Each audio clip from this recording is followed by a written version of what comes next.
ये साथियों, आप सभी का स्वागत है मेरे YouTube channel Sonu Mishra classes में। तो आज हम देखेंगे वैदिक सभ्यता से जुड़ी जो भी प्रश्न होंगे महत्वपूर्ण, वो सभी प्रश्न को मैं लेकर के हम सभी के बीच। तो आप सभी वीडियो के साथ अंत तक बने रहेंगे ताकि आप सभी का रिवीजन अच्छे तरीके से हो सके। ठीक है। तो पूर्व वैदिक या ऋग वैदिक काल का जो समय है वो है 1500 से 1000 ईसा पूर्व, है ना। 1500 ईसा पूर्व से 1000 ईसा पूर्व माना गया है पूर्व वैदिक या ऋग वैदिक काल का। वही अगर हम बात करें उत्तर वैदिक काल का, तो उत्तर वैदिक काल का जो समय है वो है 1000 ईसा पूर्व से 600 ईसा पूर्व। तीसरा प्रश्न, आर्य शब्द का शाब्दिक अर्थ क्या है? आर्य शब्द का जो अर्थ है वो है श्रेष्ठ या कुलीन। ठीक है। अगला प्रश्न, उत्तर वैदिक काल के वेद विरोधी और ब्राह्मण विरोधी धार्मिक अध्यापकों को किस नाम से जाना जाता था? तो इसका सही जवाब जो होगा श्रमण, है ना। उत्तर वैदिक काल के वेद विरोधी और ब्राह्मण विरोधी धार्मिक अध्यापकों को श्रमण के नाम से जाना जाता था। वैदिक गणित का महत्वपूर्ण अंग जो है वो है शैलवसूत्र। और किस वेद में प्राचीन वैदिक युग की संस्कृति के बारे में सूचना दी गई है? तो ये होगा ऋग्वेद। ऋग्वेद में प्राचीन वैदिक युग की संस्कृति के बारे में सूचना दी गई है। अगला प्रश्न है, वेदों की संख्या कितनी? तो वेदों की संख्या 4 है। 4 वेद कौन कौन से हैं? ऋग्वेद, यजुर्वेद, सामवेद और अथर्ववेद। ठीक है। भारत के राजसी में प्रयुक्त होने वाले शब्द सत्यमेव जयते किस उपनिषद से लिया गया है? तो आप सभी को बता दें कि ये सत्यमेव जयते जो कि मुंडक उपनिषद से लिया गया है और उपनिषद की संख्या जो कि 108 है। ऋग्वेद आर्यों का मुख्य व्यवसाय क्या था? तो इनका जो ऋग्वैदिक आर्यों का जो मुख्य व्यवसाय था उनका था पशुपालन। भारतीय संगीत का आदि ग्रंथ किसे कहा गया है? तो सामवेद को। सामवेद को संगीत का जनक भी कहा गया है ना। इसके बाद हम देखेंगे अगला प्रश्न, कृष्ण भक्ति का प्रथम और प्रधान ग्रंथ है? तो श्रीमद् भागवत गीता है। ऋग्वेद में संपत्ति का प्रमुख रूप क्या है? तो वो है गोधन। ठीक है। ऋग्वेद के किस मंडल में शूद्र का उल्लेख पहली बार मिलता है? तो ये आप सबको बता दें कि ऋग्वेद के 10वें मंडल में पुरुष सूक्त का विवरण किया गया है ना। पुरुष सूक्त क्या है? तो इसमें 4, है ना, सूक्त में 4 इसमें वर्ण में बांटा गया है। वर्ण व्यवस्था का उल्लेख जो कि कहाँ पे है? तो ऋग्वेद के 10वें मंडल में है। तो इसमें जो है 4 वर्ण है वो है ब्राह्मण, क्षत्रिय, वैश्य और शूद्र, है ना। तो ये 10वें मंडल में शूद्र का उल्लेख किया गया है। वेदों की ऋचाओं को पढ़ने वाले ऋषि को क्या कहते हैं? तो होत्री कहते हैं, है ना। ऋग्वेद को जो पढ़े ऋषि उन्हें हम होत्री कहते हैं। ऋग्वेद का संबंध किससे है? तो ईश्वर महिमा से, है ना। वेदों की कुल मंडल कितने हैं? तो ऋग्वेद में कुल मंडल कितना है? तो 10 मंडल है। ऋग्वेद में कुल सूक्तियाँ कितनी? 228 हैं, 1028। और ऋग्वेद में कुल ऋचाएँ कितने हैं? तो 10,462 ऋचाएँ थी, लेकिन अब हो चुकी है 10,580। ऋग्वेद में इंद्र के लिए ऋचाएँ कितनी है? तो 250, अग्नि के लिए 200। और सबसे पुराना वेद कौन सा है? तो ऋग्वेद। आप सभी को ये काफ़ी महत्वपूर्ण प्रश्न है, ध्यान रखना पड़ेगा कि ये सबसे पुराना वेद यानी सबसे प्राचीन वेद ऋग्वेद और सबसे आधुनिक वेद कौन सा है? तो अथर्ववेद। यानी कि अथर्ववेद की रचना सबसे बाद में हुई है, तो ये आधुनिक वेद है। ठीक है। और ऋग्वेद जो कि सबसे प्राचीन वेद है। वेदों की संख्या 4 है जो मैंने आपको पहले बतला दिया है, ऋग्वेद, सामवेद, यजुर्वेद और अथर्ववेद। इनमें सबसे प्राचीन वेद ऋग्वेद है। अब ध्यान रखें आप सभी, वेद त्रयी किसे कहते हैं? वेद त्रयी के अंतर्गत है ऋग्वेद, यजुर्वेद और सामवेद।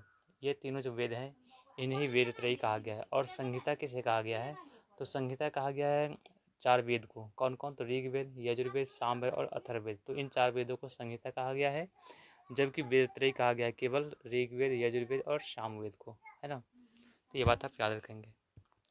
किस वैदिक ग्रंथ में वर्ण शब्द का सर्वप्रथम नामोल्लेख मिलता है? तो ऋग्वेद में, है ना। भारत का सबसे प्राचीन धर्म ग्रंथ कौन सा है? तो वेद है।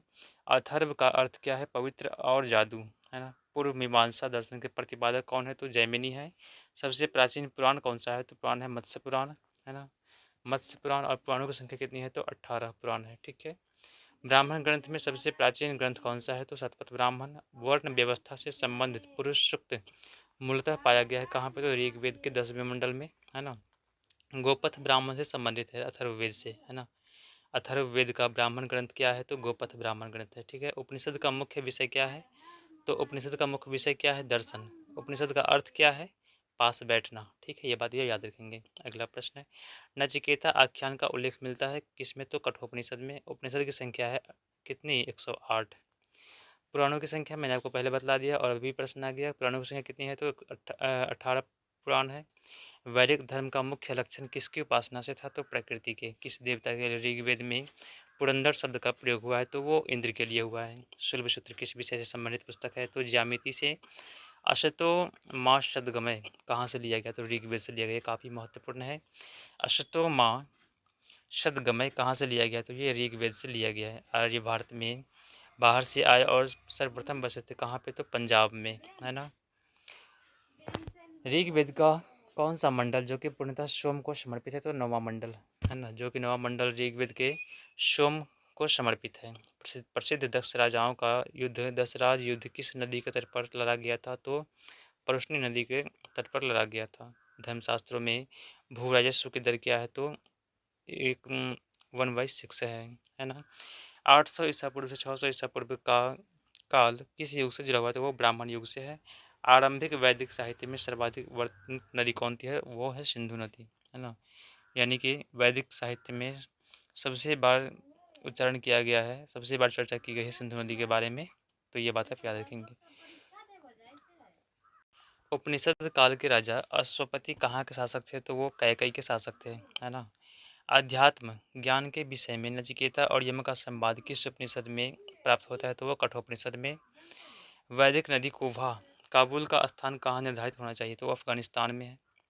कपिल मुनि द्वारा प्रतिपादित दार्शनिक प्रणाली है सांख्य दर्शन है। भारत की किस स्थल खुदाई से लौह धातु के प्रचलन के प्राचीनतम प्रमाण मिले हैं? तो वो है अतरंजीखेरा, है ना, अतरंजीखेरा। अगला प्रश्न, किस काल में अछूत की अवधारणा स्पष्ट रूप से उदय हुई है? तो वो धर्मशास्त्र के काल में हुई है। गायत्री मंत्र जो कि देवी सावित्री को संबोधित किस पुस्तक में मिलता है? तो वो है ऋग्वेद में। ऋग्वेद के तीसरे मंडल सोम देवता को सोम देवता को समर्पित है ना। विश्वामित्र द्वारा रचित गायत्री मंत्र है जो कि ऋग्वेद के तीसरे मंडल में है, ठीक है। न्याय दर्शन को प्रचारित किया था किसने? तो गौतम ने। प्राचीन भारत में निष्क से जाने जाते थे कौन? तो स्वर्ण आभूषण। योग दर्शन के प्रतिपादक कौन है? तो पतंजलि, है ना। अष्टाध्यायी किसके द्वारा लिखा गया? तो पाणिनि के द्वारा। इंडिका किसके द्वारा लिखा गया? तो मेगास्थनीज के द्वारा। तो ये बात भी याद रखेंगे आप। उपनिषद पुस्तक किसकी उपनिषद पुस्तकें जो हैं वो किस पर हैं? तो दर्शन पर हैं। पूर्व वैदिक आर्यों का धर्म जो प्रमुखता था किस कैसा था? तो प्रकृति पूजा और यज्ञ। चरक संहिता नामक पुस्तक किस विषय से संबंधित है? तो वह चिकित्सा से संबंधित। और चरक चरक जो कि कनिष्क के, है ना, दरबारी कवि हैं, और ये बात याद रखेंगे। और चरक संहिता पुस्तक जो कि लिखा गया है चरक के द्वारा ही लिखा गया है, ठीक है। और ये चिकित्सा से संबंधित है।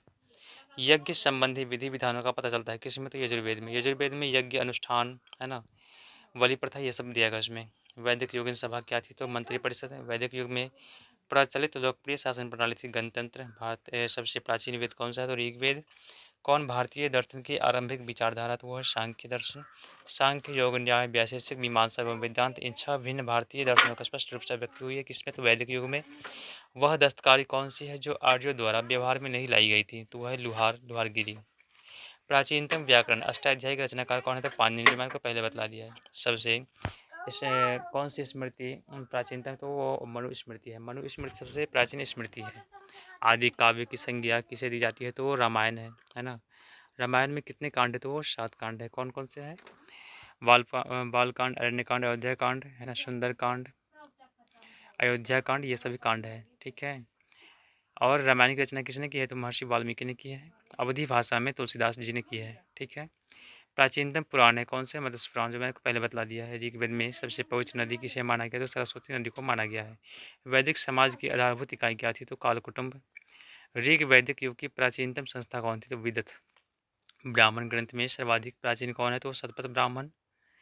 गोत्र व्यवस्था प्रचलन में कब आई? उत्तर वैदिक काल में, है ना। मनुस्मृति मुख्यतया संबंधित है किससे? तो समाज व्यवस्था से। गायत्री मंत्र की रचना किसने की थी? विश्वामित्र ने, जो मैंने आपको पहले बतला दिया है कि गायत्री मंत्र की रचना विश्वामित्र के द्वारा ऋग्वेद के तीसरे मंडल में सोम देवता को समर्पित है, ठीक है। और आप उसको बतला दें कि गायत्री मंत्र क्या है? तो ओम भूर्भुवस्सुः तत्सवितुर्वरेण्यं भर्गो देवस्य धीमहि धियो यो न प्रचोदयात्, ये गायत्री मंत्र है। इन्हीं की रचना विश्वामित्र ने की है ऋग्वेद के तीसरे मंडल के अनुसार। अवेस्ता और ऋग्वेद में समानता है। अवेस्ता किस क्षेत्र से संबंधित है? तो ये ईरान से संबंधित है। किसका संकलन ऋग्वेद पर आधारित है? तो सामवेद का, है ना। सामवेद का संकलन जो कि ऋग्वेद के आधार पर ही किया गया है। अगला प्रश्न देखेंगे। किस वेद में जादुई माया और वशीकरण का वर्णन है? तो वो है अथर्ववेद। अथर्ववेद जो कि आधुनिक वेद है, इसमें जादू टोना है ना, टोटके, ये सब का वर्णन किया गया है। औषधियाँ है ना, ये सब की वर्णन इसमें किया गया है। आर्य शब्द इंगित करता है क्या? तो निर्जाति समूह को। प्राचीनतम विवाह संस्कार का वर्णन करने वाला विवाह सूक्त किस में पाया जाता है? तो ऋग्वेद में। ऋग्वेद में अधन्या किसे कहा गया है? तो गाय के लिए है ना, गाय के लिए अधन्या कहा गया है, यानी कि न मारे जाने योग्य पशु उन्हें कहा गया है। ऋग्वेद में किन नदियों का उल्लेख अफगानिस्तान के साथ आर्यों के संबंध का सूचक है? तो कुबा और क्रमु। आर्यों के आर्कटिक होम सिद्धांत का पक्ष किसने लिया था? तो बीजी तिलक ने, यानी कि बाल गंगाधर तिलक ने। अथर्व का अर्थ है पवित्र जादू, ठीक है।